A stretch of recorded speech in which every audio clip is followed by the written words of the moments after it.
Now, order members, order.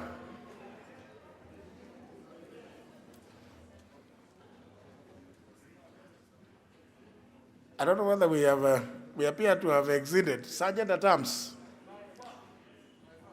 Sergeant at arms, you know, the COVID protocols are that the chamber may only accommodate 112 members.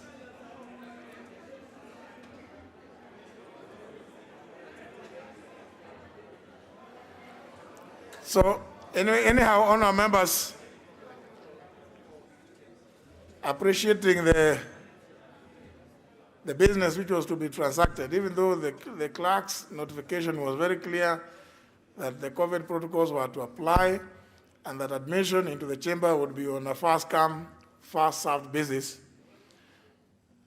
Nevertheless, I think I can see some members who have no sitting places.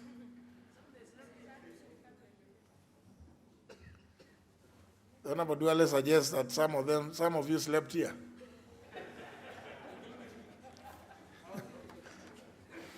Obviously, the Honorable Sankok was here on Tuesday pretending to come at 2:30.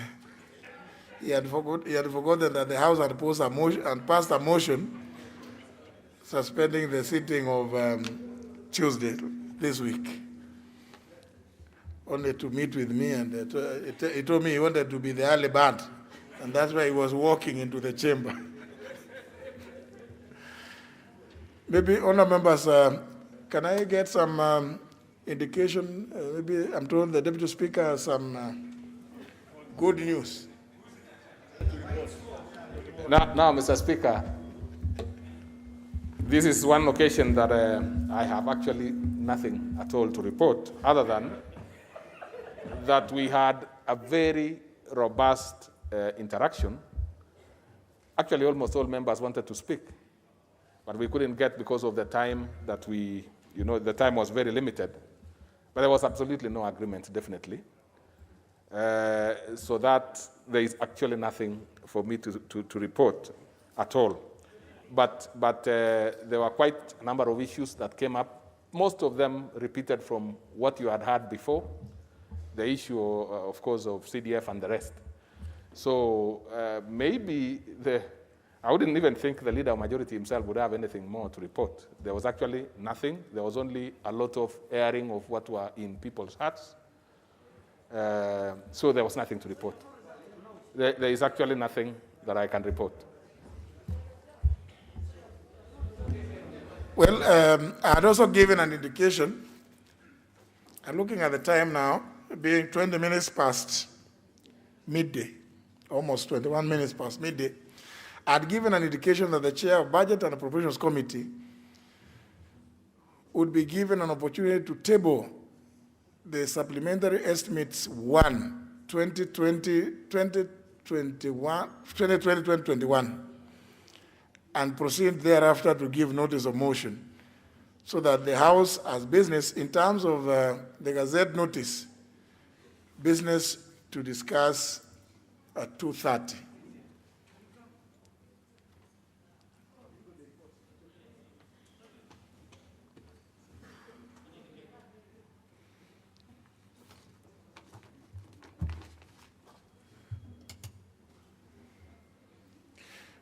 Just to allow the House, and I'm assuming that the chair of Budget and Appropriations Committee has gone through his report, and that the figures which he is going to table will not make him be made to sweat in the afternoon.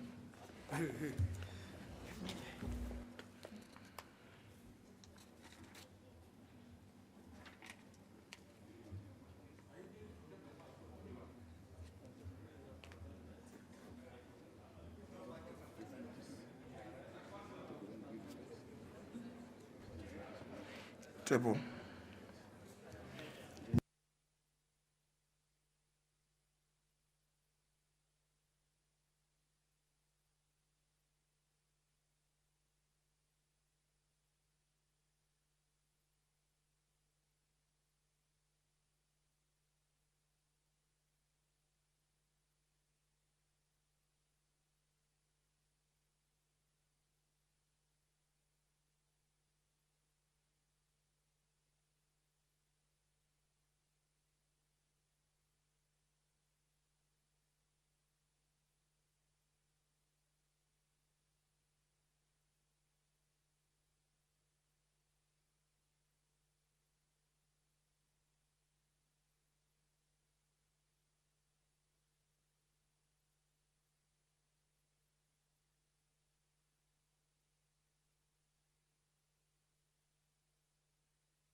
So maybe, honourable members, to pave the way for whatever it is that you may wish to do in the afternoon, 2:30 sitting, let me go back to order number 5.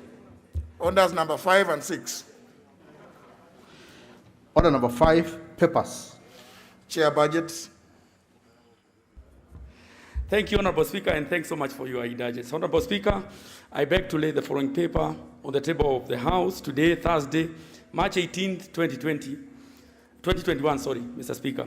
That is the report of the Budget and Appropriations Committee on the first supplementary estimates for the financial year 2020-2021. Thank you, Mr. Speaker. And the associated, what are the other associated? The appendix. What is the appendix? The addendum. And appendix, and addendum, Mr. Speaker. Which is the report of the various departmental committees, I think. And it is here, Mr. Speaker. Thank you so much. Very well. Order number 6. Order number 6, notices of motion. Thank you, Mr. Speaker. Honorable Speaker, I beg to give notice of the following motion. 1, that this House adopts the report of the Budget and Appropriations Committee on the first supplementary estimates for the financial year 2020-21, laid on the table of the House on Thursday, March 18th, 2021, and pursuant to the provisions of Article 223 of the Constitution and Standing Order 243. 1, approves an increment of the total recurrent expenditure for the financial year 2020-2021 by Kenya shilling 19,125,524,385 in respect of the votes as contained in the attached schedule. 2, approves an increment of the total expenditure, capital expenditure for the financial year 2020-21 by Kenya shilling 61,579,711,818 in respect of the votes as contained in the attached schedule.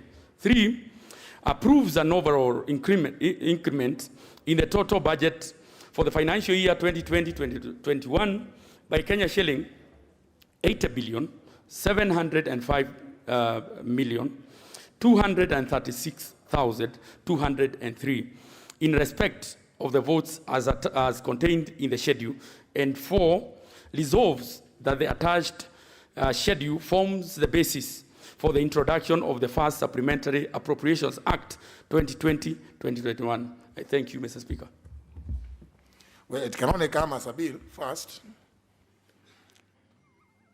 And of course, yeah, you're right, Honorable Karini. It will have to come in as a bill so that members will have an opportunity to go through it through a tooth comb to see whether the first supplementary appropriations bill contains many of the various promises that I understand have been made to you, both in the short suspended session, because it is only in the supplementary appropriations bill, not the debate. This debate, you just talk. It is in the supplementary appropriations bill where members will have to check and see that each and every coin that has been promised is included. So that, because you know, you are the people to make the law. It is there where you have all what it means to say no, and if need be, cause vehemence. So, honourable members, I'm just saying that because it's good for people to understand the processes of budget making, and especially in regard to the legislative aspects. The legislative aspects of budget making. And I know I can see the member for Soba North is ready, because she is that is one of best times to make sure that she combs everything and lets nothing to pass. So, honourable members, I'm told you've heard the report that has been. We can now go back to the business. The Deputy Speaker has reported that there has been no agreement. So maybe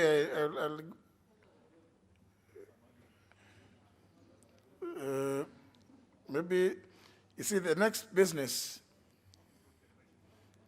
maybe the next business can be read out so that then you can, if there are anything to be said, they are said within that business.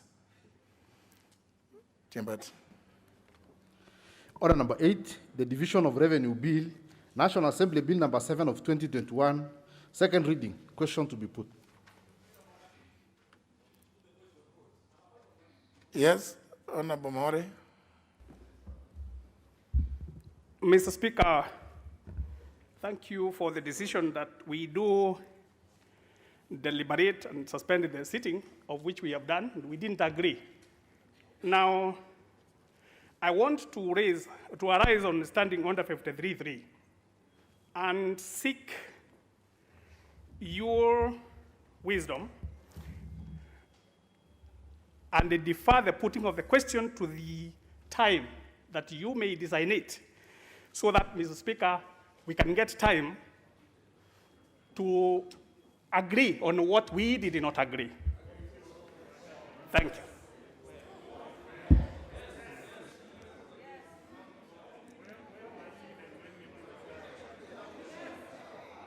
Yes, honourable members.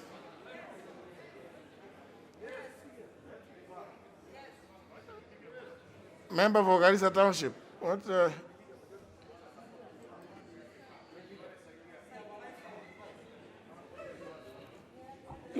Mr. Speaker, I want you first to protect me from Honorable Sankok.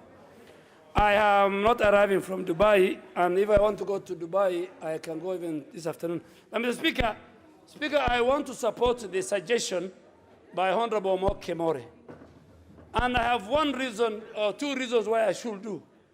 Mr. Speaker, this august house has a moral and constitutional duty not to put the country into a financial crisis. Mr. Speaker, we have seen the mood. And this is the Division of Revenue Bill that divides the resources between the two levels of government vertically. In the event, Mr. Speaker, that this bill is negated, even the operation of the legislature financially will be affected. Even the operation of the judiciary will be affected. Even the operation of the CDF we are talking about in the next financial year will be affected.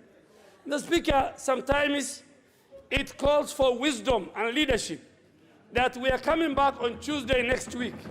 We are not very far. Between now and Tuesday, Mr. Speaker, we can have a Kamkunji even on Monday, where the National Treasury CS will be here, where the CDF board will be here. Mr. Speaker, let us not throw away the baby with the bathwater. I really want to ask you that we agree to the suggestion under Standing Order 53 that we step down. It's not the first time, Mr. Speaker, from my experience as the former leader of majority, I did it many times, and the House agreed with me. Mr. Speaker, we don't know how the vote will go, but in the event, and I'm not like Honorable Gimose who reads the emotions of others, I can only read mine. Mr. Speaker, this bill is so important. It has gone through serious public participation from the National Treasury, the Intergovernmental, the IBEC chaired by the Deputy President. It has gone to CRA. It has gone to our Committee of Budget. It is anchored on the advisory opinion of the Supreme Court that we cannot even enact the Appropriation Act without passing the Division of Revenue Bill. The Speaker, this matter is weighty. This matter is serious. This is a matter that we can play around with. It's not a walk in the park. Mr. Speaker, I really want to support the Deputy Majority Whip that we step down and as we build consensus. Mr. Speaker, consensus is not built within 2 hours. within 1 hour. We can build it over the weekend, Monday. And the executive, the leader of majority, and the leadership can consult the executive. We work together. This House must make a decision beneficial to the people of Kenya. And that's why we are saying CDF is so critical, because it benefits the people of Kenya. This division of revenue bill, Mr. Speaker, is beneficial to the people of Kenya. So, Mr. Speaker, I support, and I want the House to agree with me. We defy it. We can bring it on Tuesday. We are at a very critical stage of this bill. It is a question to be put. So, Speaker, question to be put is not a matter that even can be deferred. It's a serious matter. We can't even debate. So, Speaker, we really beg you, under your leadership, we have never went wrong, historically. You have led this parliament well. We really want to beg you to agree with what the majority deputy whip have said. Let us step down. Let us go back to soberness. Let us go back and deal with the matter of CDF. And let us, Honorable Speaker, Honorable Pukose.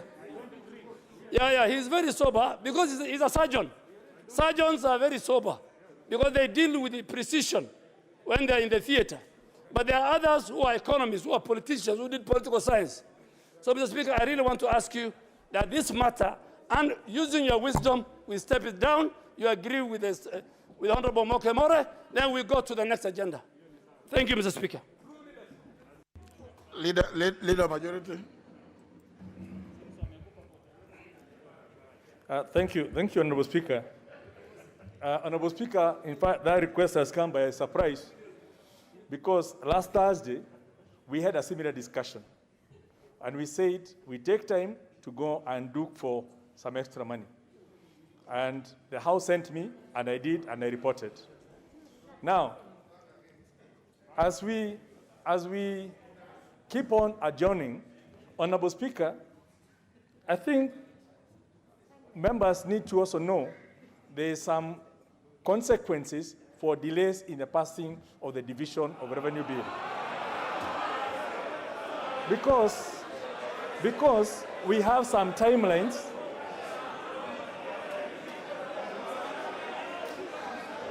Listen, we have some timelines. On the members, on the members, on the members, on the members, on the members, on the. There are. Let the Honorable Kimunya make his point. Yes. I will allow you to also make yours. Yes. Now, there are, within our constitution, it has some timelines during which we need to have prosecuted the Division of Revenue Bill so that it then goes to the Senate. Once it goes to the Senate, they also need to go through it, and we have no control as to how long the Senate will take. The courts have ruled that until the Division of Revenue Act has been assented, the estimates cannot be introduced into the House. The Constitution says the estimates need to be introduced before 30th of April. So we are operating within a timeline of 1 month. And we cannot control the calendar of Senate. So, honorable members, the reason we incorporated this as of last Thursday and of this week was so that this House does its constitutional obligation, passes the Division of Revenue Bill, passes it on to the Senate, and if you remember last year, we had a discussion that took like almost 3 months until the courts ruled that this must be done within a certain time. So because of those uncertainties, and us having only 1 month, right? Only 1 month, it's important that we process this in the most expeditious manner. On the Division of Revenue Bill, now, we still have an opportunity for you to express yourself by the time we get the estimates. Yeah? If you are not happy, we still can do that, but let us save the country. Let us save the country by giving, first of all, the Division of Revenue Bill, pass it on to the Senate, and we now discuss our own internal matters here, which we can take forward by the time we do the estimates.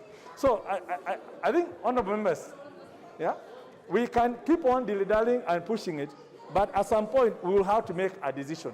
Yeah? And the country is watching. The country is waiting. And I would wish that we save the country from that anxiety.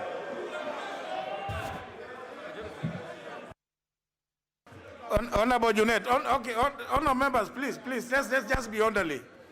As usual, honorable members, it is good in this kind of situation. It is good to listen to each other. Honorable Junet, don't take too long. Yeah, remember the request that has been made by the Honorable Maore is that we defer the putting of the question to. Don't press anything. I've been told not to.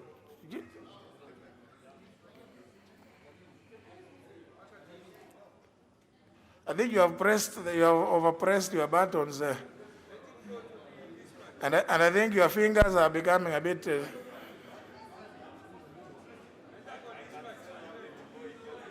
Honorable Junet, I think you use the mic at the dispatch box.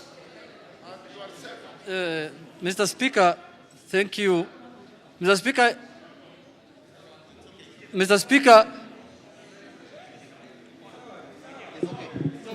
Speaker, I stand to support, Mr. Speaker, the motion raised by the Deputy Majority Leader, Whip, Mr. Speaker. Consultations are never harmful, Mr. Speaker. People can continue consulting until they agree on something. Mr. Speaker, this matter of CDF is very emotive. It's very important to members of Parliament, Mr. Speaker, because it concerns their constituencies, Mr. Speaker. But I know that there is a lot of work that has gone into it the last 3 days. We can take 2 more days to fine-tune it and agree and make sure that we have all the monies required, Mr. Speaker, and then we come back to this House, Mr. Speaker, and pass all the laws that are required to help the country, as the majority leader has put, Mr. Speaker. Having said, Mr. Speaker, I cannot, please, Mr. Speaker, can I be protected, Mr. Speaker? Yes, honor members. No. Mr. Speaker, I am not running for president. They know that Baba is still alive, so how can I run for president when Baba is there, Mr. Speaker? But having said, Mr. Speaker, that, Mr. Speaker, the issue of the division of revenue bill, Mr. Speaker, is very important to this country, Mr. Speaker.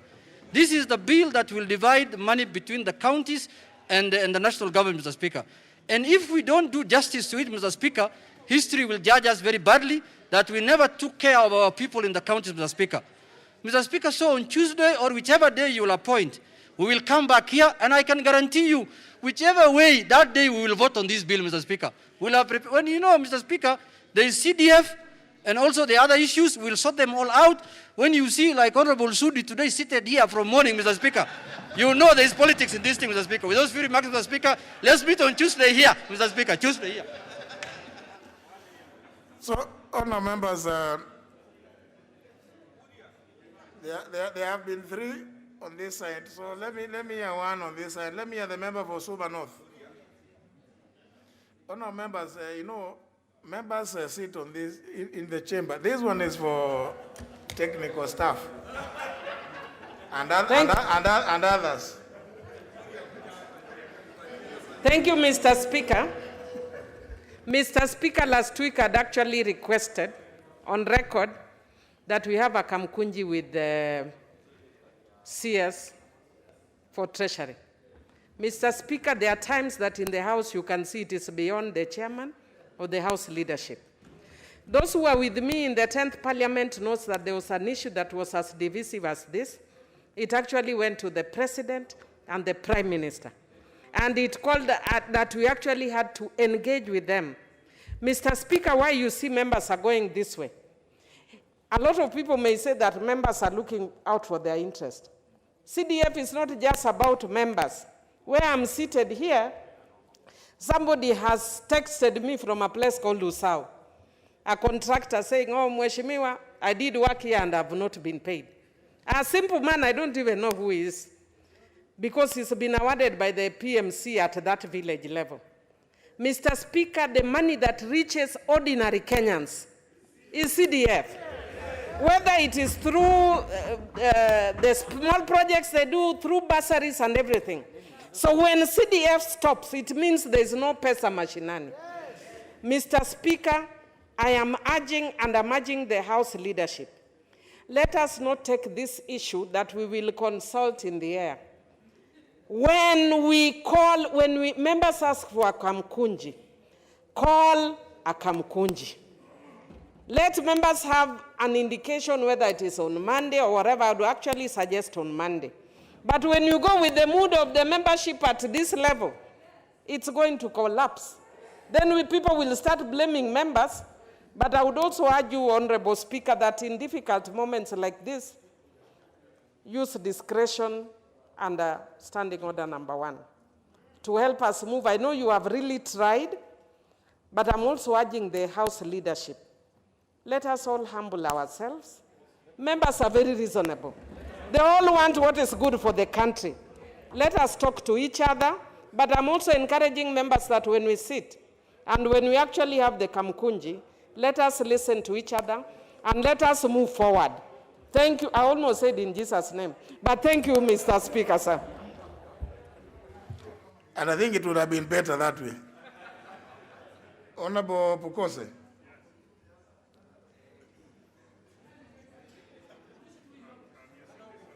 What is happening? I think one of members, I think the suspension during that period, I think you must have really messed also with the system. Thank you, Honorable Speaker, for allowing me to contribute into this. Honorable Speaker, you know, if what Honorable Maoke has said, if we are going to step down this business using Standing Order number 1, then I would ask the leadership of the House that by next week, Monday or Tuesday, when this matter comes before the House, we need to have money in our accounts. Let's not just talk about issue that we'll go and discuss this and that. People want money. What will only make sense is money in our accounts. Because for the last 2 days, Mr. Speaker, even yesterday, when the board, the Treasury knew that we are going to have a sitting, they started sending money in little amounts to our accounts. On Monday, they sent 13 million. Yesterday, they sent 6.5, meaning it is possible for them to respond to the needs of these members. Or when you look at the amount that we are talking about, all of us have put money for bursaries. We need to put up classrooms. Children are not in the classrooms because of the COVID factor are not enough. We cannot just give out money for just bursary alone. We need to put up classrooms. So whatever we've even been given is not even enough for bursaries and classrooms. So please, and the president was here. You know, I was hearing what Honorable Kimunyo was saying. The president cannot give a speech in vain. The president was here and he said CDF will construct classrooms. I don't think he was quoting a law that does not exist. So with all due respect, Honorable Kimunya and the leadership, the chairman of budget, please go to the Treasury, tell them to put money in our accounts. Thank you, Honorable Speaker. Member for Budalangi.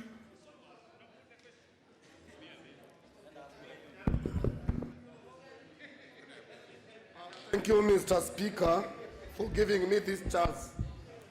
Mr. Speaker, you and I are senior members of this House. Mr. Speaker, you know your predecessors, what we used to do. Even during Moi's time, Moi was a dictator, but he would come and sit with the members of parliament in Kamkunji. Mr. Speaker, when our honorable member suggested that we need the Minister for Finance to come and talk to us, we have reason, Mr. Speaker, we are equally leaders, and they are equally leaders where they are. Let them come and tell us the problem they are facing. We are human beings, we will listen. But, Mr. Speaker, when they sit away, and we are away, and we start exchanging, Mr. Speaker, we'll reach nowhere. But Mr. Speaker, I want you to use your wisdom, like your predecessors, that on Monday, let them come. We sit here, talk together. Yes, let them bring that money by Monday. We want our account to be stuffed with the full amount of CDF money by Monday. Then on Tuesday, Mr. Speaker will be on top of the game. We have no problem. We can't allow our government to collapse. But the government must also not allow us as members also to collapse. We cannot support them when they don't support us. And as you have been told by members here, that the only money that reaches the ground today, even the schools have changed everything they want from CDF. We don't know where they take their money. Ministry of Education and infrastructural development money, which is given to the ministry. But still on principles and whatever, they come to CDF looking for money. Therefore, this money for CDF is the most important and critical money that is needed on the ground. Therefore, Mr. Speaker, we ask you that use your wisdom, the way your predecessor, the way we were here, how we used to conduct issues here. Even Quebec would come and sit with us. Use your wisdom. Thank you, Mr. Speaker. Honorable Mbalile. Thank you, Mr. Speaker. Mr. Speaker, I also rise to support the request to defer this particular motion. And I do so because I've been an elected member for 10 years and I know that an MP without CDF is useless. And I also know that as we get nearer the elections, if you are not able as a member of parliament to do most of your projects this year, next year will be almost impossible to do anything meaningful. At some point around February, March, they will freeze your accounts and you'll not be able to do much. So I want to say that it is time that you got your money, and it is time that this parliament reasserts its authority, because I have seen that the authority of this house has gone down in a great way, and I feel very sad. You must stick to what we used to do, that you are able to put your foot down when push comes to shove, and reassert your authority as members of parliament. I do not know how much you'll be elected because you stood here and supported everything that came on the floor if you cannot do anything on the ground. So I think it is time that you put your foot down and request that on Monday there be money in your account so that you can be able to go back on the ground and do work for your constituencies. Finally, Mr. Speaker, let me also tell the House leadership the following. It does not help to use force to push your agenda on this floor. Experience has shown me that the leaders who have used negotiations and persuasions and consultations have achieved more than those that come here with threats. Please respect members of parliament. They are here in their own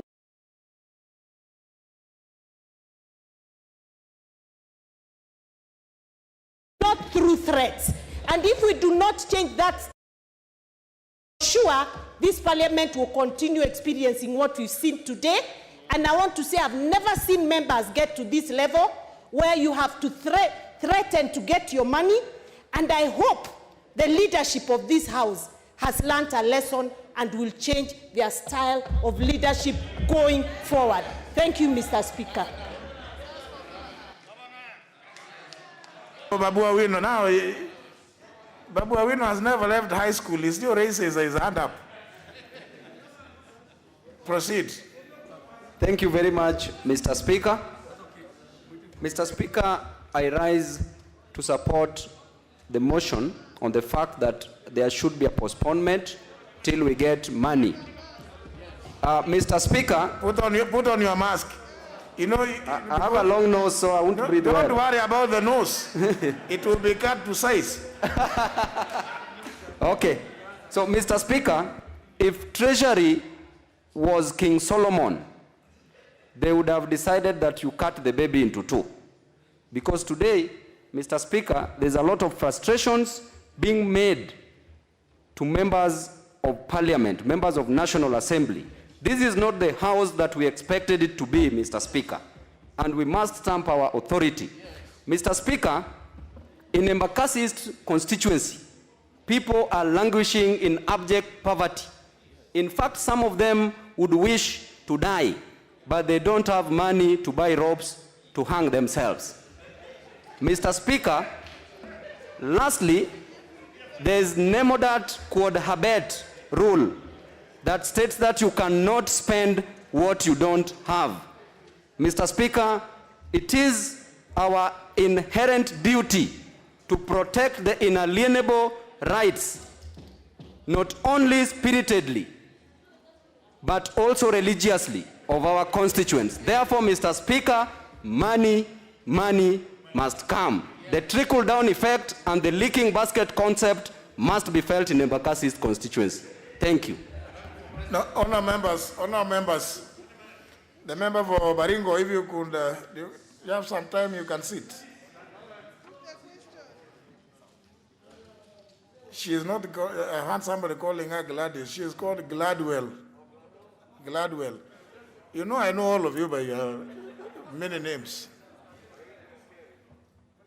Some of you have more names than the Speaker. The Speaker has now very many. Now, honor members, let's face facts. Listening to the few contributions that have been made, most of which have been in support of the request by the member, the Deputy Majority Whip,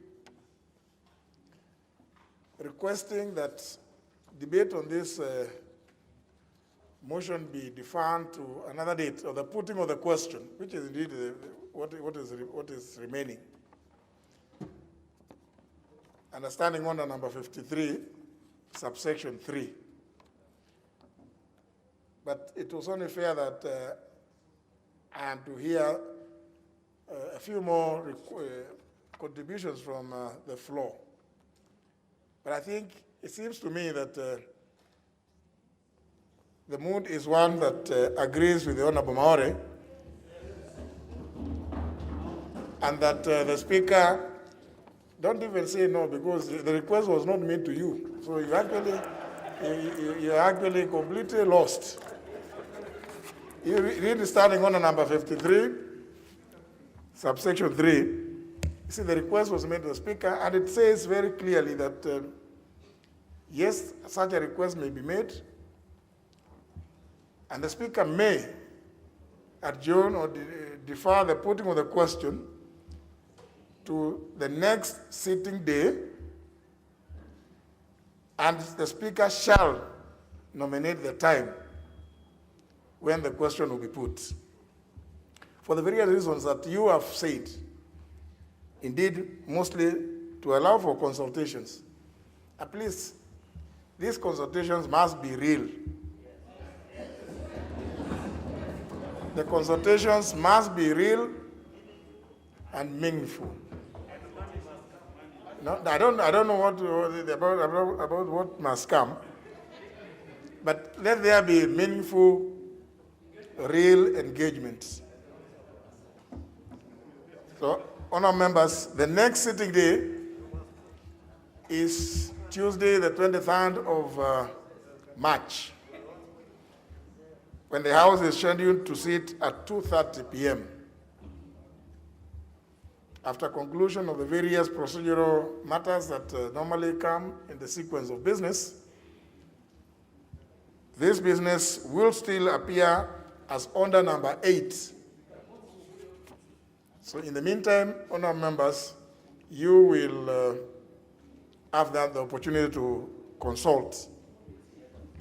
And therefore defer the putting of the question till Tuesday, 23rd of March at 2:30 p.m. when the House will reconvene. However, honor members, even as I do that, I wish to also draw the attention of the House to the fact that, as we did, you noticed, the chairman of the Budget and Appropriations Committee has tabled the first supplementary estimates for the financial year 2020-2021, and various documents annexed thereto. I want to encourage those of you who have a penchant for reading, very quickly within the next 1.5 hours or 2 hours to go through what is there, so that some of these undertakings that we are being told, then we will see whether they are actually contained there.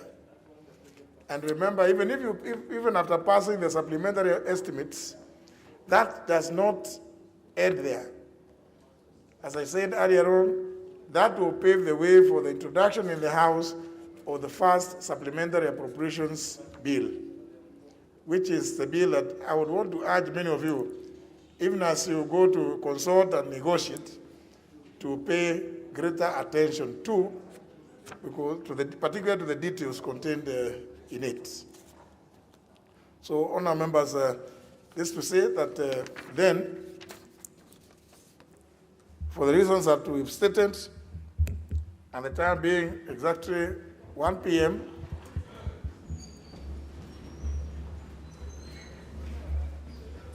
the House stands adjourned till today at 2:30 p.m.